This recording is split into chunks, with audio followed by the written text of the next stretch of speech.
Hello everyone. Class 10th विषय हिंदी पाठ संख्या 10 गद्य खंड का लेसन 1। और अगर आप बुक के सीक्वेंस के अनुसार देखेंगे तो लेसन नंबर 10। कल ये चैप्टर स्टार्ट कर दिया था नेताजी का चश्मा, जिसके लेखक हैं स्वयं प्रकाश। आपको ये बताया इसमें मैंने कि हवलदार साहब जो थे वो अक्सर हर 15वें दिन कस्बे से गुजरा करते थे।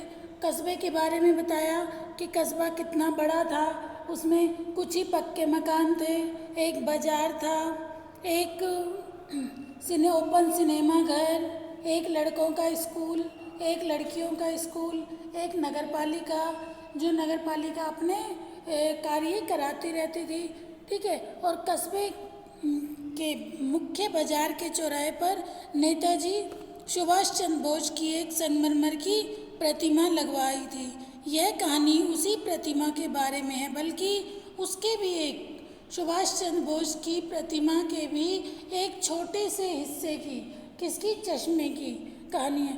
पूरी बात तो अब पता नहीं, लेकिन लगता है कि देश के अच्छे मूर्तिकारों की जानकारी नहीं होने और अच्छी मूर्ति की लागत अनुमान और उपलब्ध बजट से कहीं बहुत ज़्यादा होने के कारण काफ़ी समय ऊहापोह और चिट्ठी पत्री के बर्बाद हुआ होगा और बोर्ड की शासन अवधि समाप्त होने की घड़ियों में किसी स्थानीय कलाकार को ही अवसर देने का निर्णय किया गया होगा और अंत में कस्बे के इकलौते हाई स्कूल के इकलौते ड्राइंग मास्टर, मान लीजिए मोतीलाल जी को ही ये काम दे दिया गया और मास्टर मोतीलाल जी ने ही उस मूर्ति को 1 महीने में बनाकर देने का वायदा कर दिया होगा। फिर मैंने आपको बताया मूर्ति किसकी बनी हुई थी, संगमरमर की।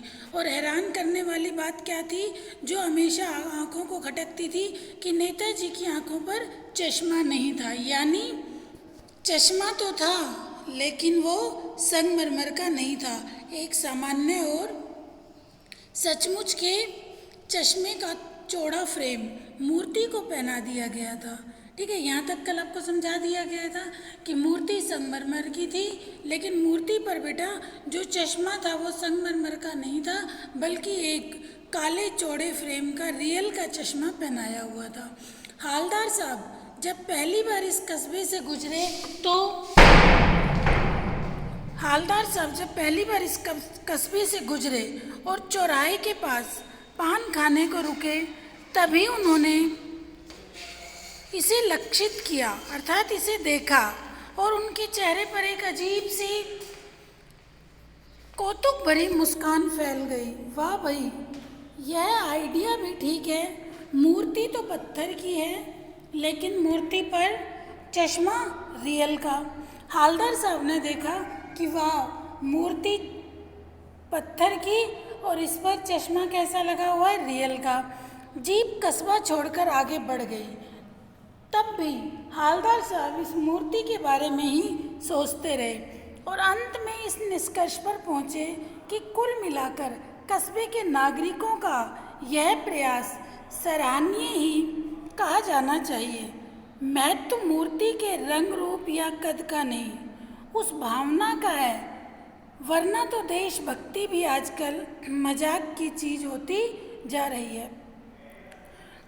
दूसरी बार जब हवलदार साहब उधर से गुजरे, अब हवलदार साहब ने जब पहली बार हवलदार साहब आए और उन्होंने मूर्ति को देखा तो हवलदार साहब को लगा कि बात चश्मे की नहीं बल्कि सोचने की बात है कि नागरिकों का यह प्रयास कितना सराहनीय है, कहा जाना चाहिए। महत्व मूर्ति के रंग रूप का नहीं, उस भावना का है, जो देशभक्ति भी आजकल मजाक की चीज़ होती जा रही है।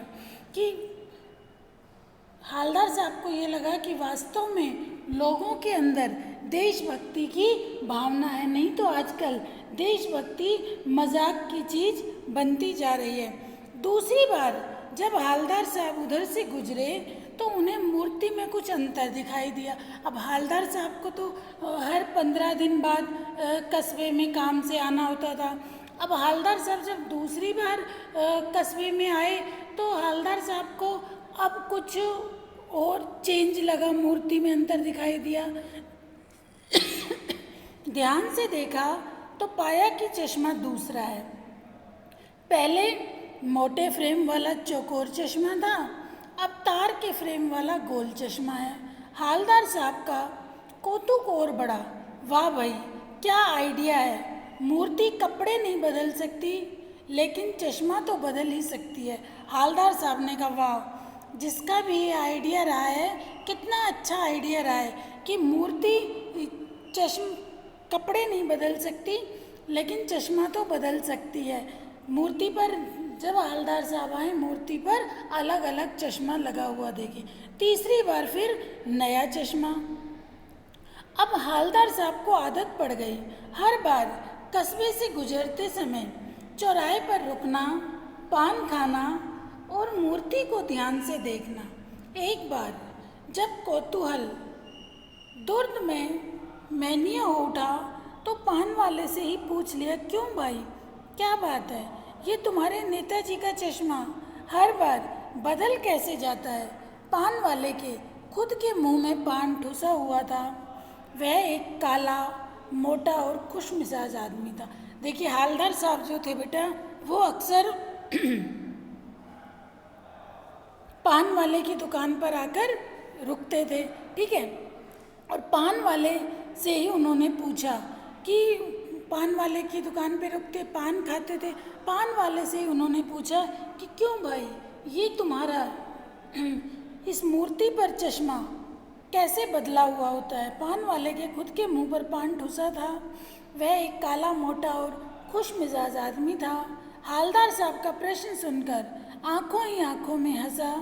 उसकी तोंद थिरकी, फिर पीछे घूमकर उसने दुकान के नीचे पान थूका और अपनी लाल काली बत्ती से दिखाकर बोला, कैप्टन चश्मे वाला करता है। क्या करता है? हालदार साहब कुछ समझ नहीं पाए। चश्मा चेंज कर देता है, पान वाले ने समझाया। पान वाले ने क्या कहा कि इस चश्मे को कौन बदल देता है? कैप्टन चश्मे वाला।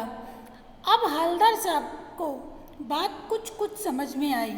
एक चश्मे वाला है जिसका नाम कैप्टन है, उसे नेताजी की बगैर चश्मे वाली मूर्ति बुरी लगती है, बल्कि आहत करती है, मानो चश्मे के बगैर नेताजी को असुविधा हो रही हो।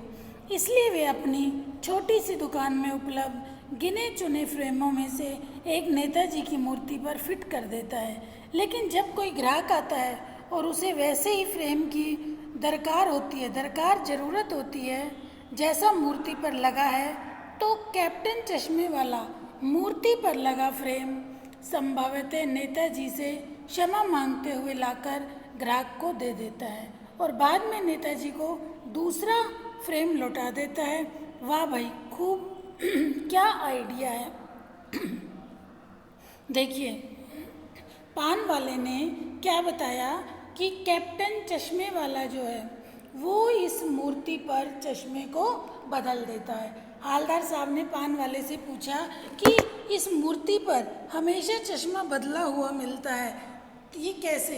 तो पान वाले ने क्या बताया कि इस मूर्ति पर जो चश्मा है उसे कौन बदल देता है? कैप्टन चश्मे वाला। फिर उसने क्या बताया कि वो अपनी दुकान में से कोई भी चश्मा पहना देते। अगर कोई ग्राहक आया बेटा, अगर ग्राहक को वो चश्मा अच्छा लगा तो वो मूर्ति पर से चश्मा उतार कर क्या करता है? ग्राहक को दे देता है।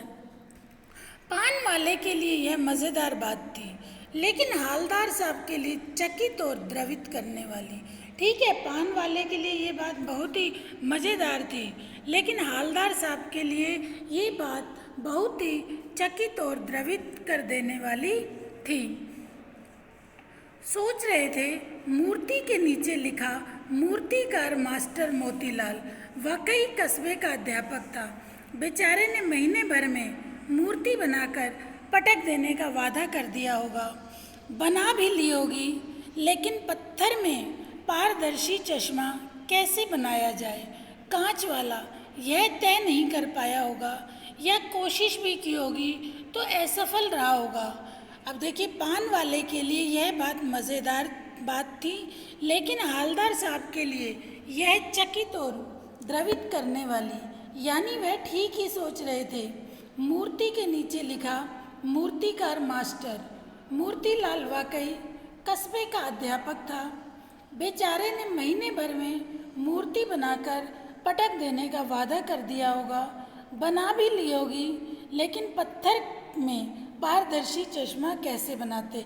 अब हालदार साहब क्या कह रहे हैं कि मूर्तिकार मोतीलाल ने मूर्ति तो बना ली होगी संगमरमर की, लेकिन अब पारदर्शी चश्मा नहीं बनाया होगा। कैसे बनाने की कोशिश भी की होगी और असफल रहा होगा, या बनाते बनाते कुछ और बारीकी के चक्कर में चश्मा टूट गया होगा, या पत्थर का चश्मा अलग से बनाकर फिट किया होगा और वह निकल गया होगा। उफ, ये सब कौन सोच रहा था? हालदार साहब। हालदार साहब को यह सब कुछ बड़ा विचित्र और कौतुक भरा लग रहा था।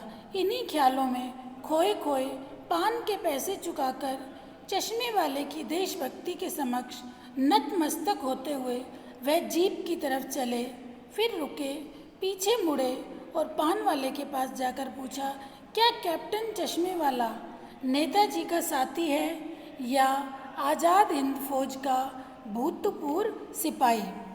अब पान वाले के मन में यह है, हालदार साहब के मन में है कैप्टन नाम सुनते ही कि क्या कैप्टन चश्मे वाला नेताजी का साथी है या भूतपूर्व आज़ाद हिंद फौज का कोई भूतपूर्व सिपाही रहा हुआ है। ठीक है बेटा, आज इतना ही पढ़ाएंगे। यहाँ तक क्लियर हो गया कि हालदार साहब ने जब मूर्ति पर अलग अलग चश्मा देखा, फिर उन्होंने अपनी जिज्ञासा को पान वाले से पूछकर शांत किया, और पान वाले ने किस तरीके से हालदार साहब को बताया कि ये चश्मा कौन बदल देता है, कैप्टन। अब कैप्टन नाम सुनते ही हालदार साहब को लगा कि कैप्टन कोई या तो सुभाष चंद्र बोस का कोई साथी रहा है या आज़ाद हिंद फौज का भूतपूर्व सिपाही। ठीक है, इससे आगे हम मैं नेक्स्ट क्लास में पढ़ाऊँगी। Okay, thank you.